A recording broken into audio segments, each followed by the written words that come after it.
Rock supporters in the house.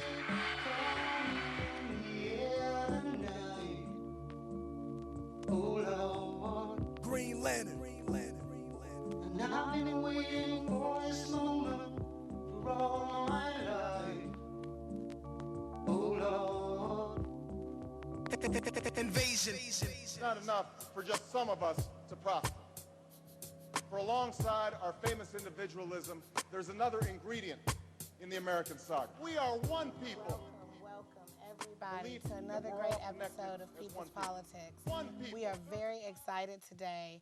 We have a very special guest for you. I again am Aisha Sapp, your co-host, and I also have my other host, Mario Evan Reckon.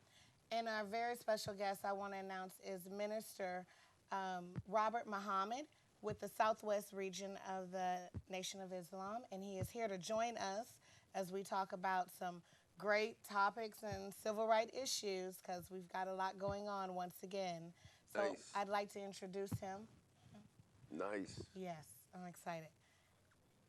Mr. Muhammad, welcome. Thank you for having me, sister. I'm very happy, and brother, I'm happy to be once again on People's Politics. Thank you. It is a pleasure to have you.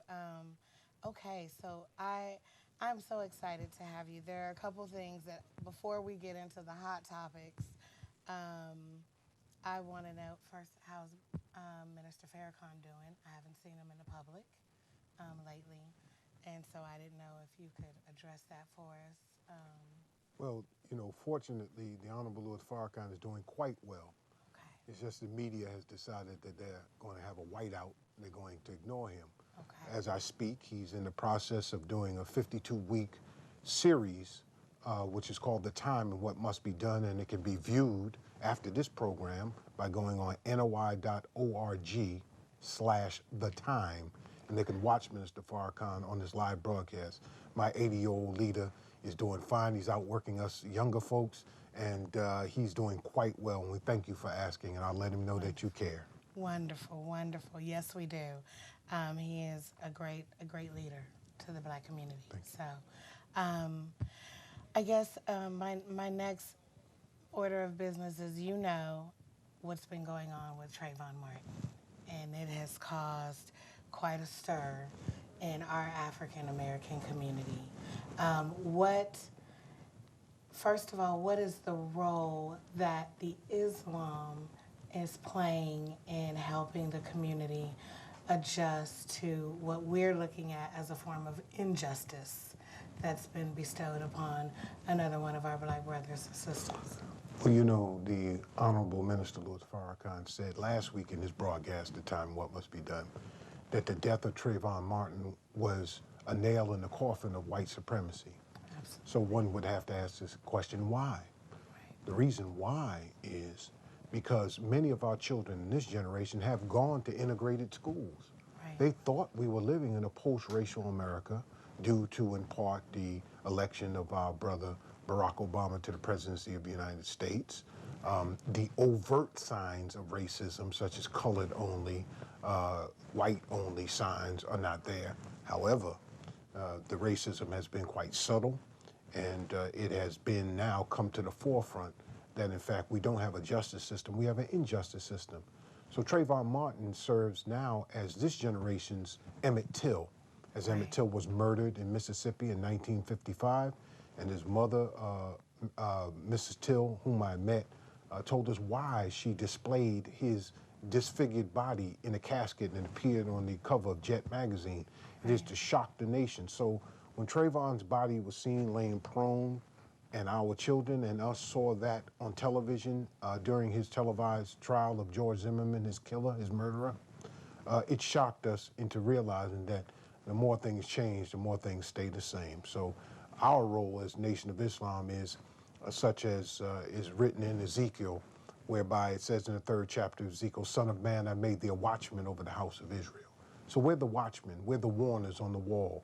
And we have been saying for a long time that nothing really has changed. They've just changed the cosmetics of it, the appearance of it. But in substance and essence, we have to now break our hold on Pharaoh. See, Pharaoh has let us go. It's time for us now to let him go. Right.